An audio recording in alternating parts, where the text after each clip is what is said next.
What's up, folks? Welcome back to the channel. Boozer here. Thanks for stopping by. Today is going to be camless Boozer Day. It's 3:30 in the morning, and yeah, we got some really important news here. Not easy being North American, time zone working with UTC, but it is what it is. Here to give you the news as soon as possible. Well, this is something that I wanted to avoid yesterday and try to give you guys as much heads up as possible.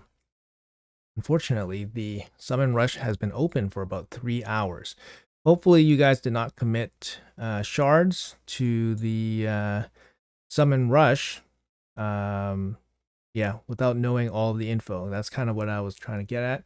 But as promised, we are getting a bit of an adjustment on the current Maria fusion, and here it is. I'll put up on screen here. It says, as promised, we've reached out to provide a detailed update regarding the current Fusion champion, Sanguine Maria. We've seen the content and feedback surrounding her performance and want to offer full transparency to her design and necessary adjustments.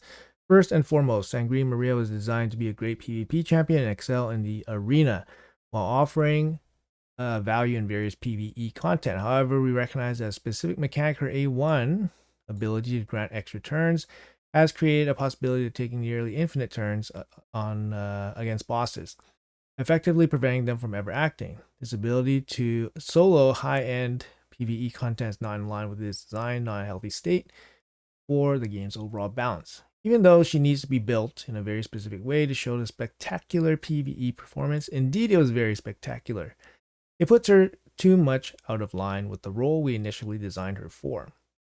You know what? Fair enough. Fair enough, right? It does make sense that her performance was a little bit of a outlier, and it doesn't seem right, even though the build and setup for her is pretty insane, right? It just doesn't seem right for a champion to be able to do that to bosses. So I totally get it, right? Okay, makes sense. To address this specific PvE issue while preserving her intended strength in PvP, we will be making the following targeted adjustments. Her A1 will no longer grant an extra turn when fighting bosses, and the damage of her A1 will also be slightly decreased. Now, it's a little bit unclear whether the A1 damage is decreased against bosses only, but it seems like an overall nerf to the A1. All right, overall damage nerf to the A1, and then a boss only nerf against the A1 where she can't get an extra turn. Her passive will decrease the received damage to a lesser extent when fighting bosses compared to its current effect. So now her damage mitigation is not going to be as good. Makes sense. So now she can't, be basically, unkillable and unstoppable against bosses. Our goal is to rebalance Sanguine Maria for her intended role and fix the PvE imbalance due to not to implement a global nerf. Her power and utility in PvP will remain intact. That's true, basically intact. However, this damage to her A1 will be slightly decreased is unclear. Now, I just confirmed that her A1 is a global damage decrease. So her A1 was decreased damage-wise against bosses and basically everything. She can now not get extra turns against bosses with her A1, and her passive will not protect her to the same level against bosses. So her power and utility in PvP will remain intact. We're planning to implement the changes live in the coming weeks. We wanted to provide you with a detailed explanation so you have the full context to make an informed announcement for your communities. Blah, blah, blah, blah, blah. All right, that's great. I understand what they're trying to do with Maria. I think her performance was a little bit of an outlier, even though the setup was just an amazing setup that nobody probably has. If you guys look at the setup, it's a mythical relic with 3 mythical gems, and obviously insane 9-piece merciless gear. Now, what I don't really like about this is the speed of announcement. If this was their intended purpose, then they know the intended purpose. They knew about it yesterday. They could have let us know yesterday, not let us know 3 hours after the summon rush opens.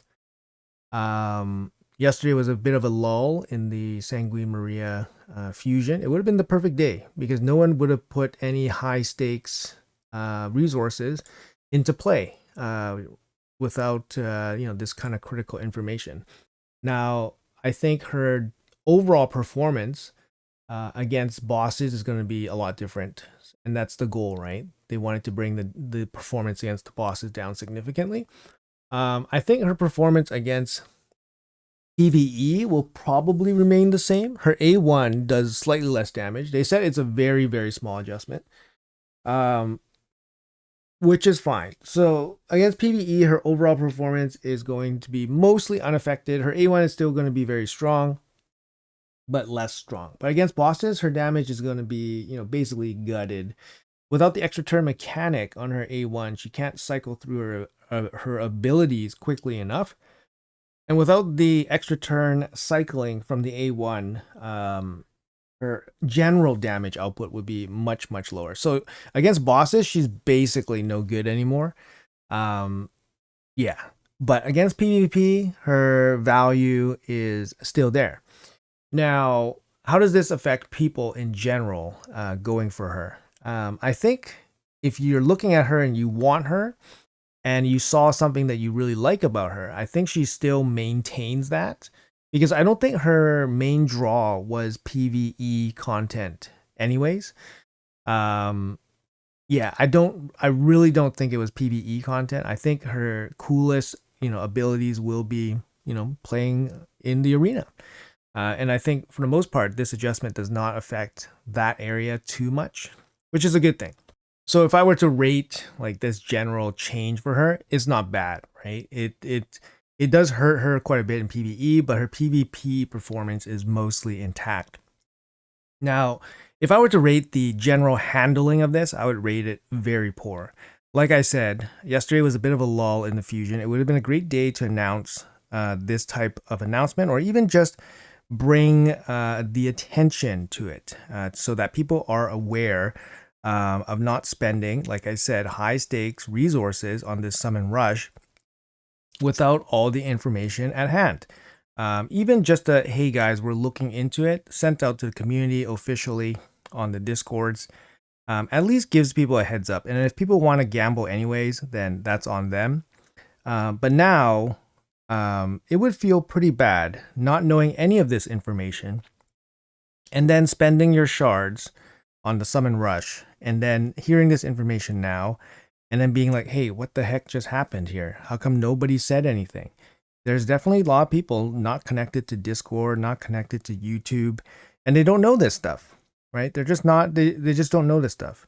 So it would feel pretty bad to be that person, to have spent, critical resources and then have this champion changed. But the thing is, the idea to change the champion was already in effect yesterday.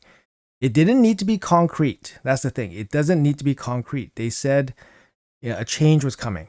That's all they had to say. That's all they had to say. Then people can make their own assessments and gamble if they want.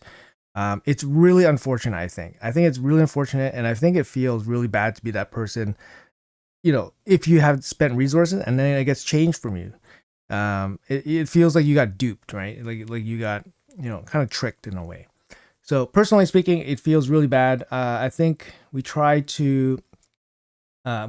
try to, get this information out to you guys as soon as possible. That's why this is a, really strange time to offer this video.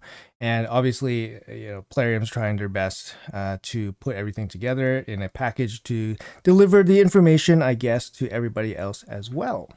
Anyways, that's going to be it for this video. Just like I said, up-to-date news and all that as quickly as possible.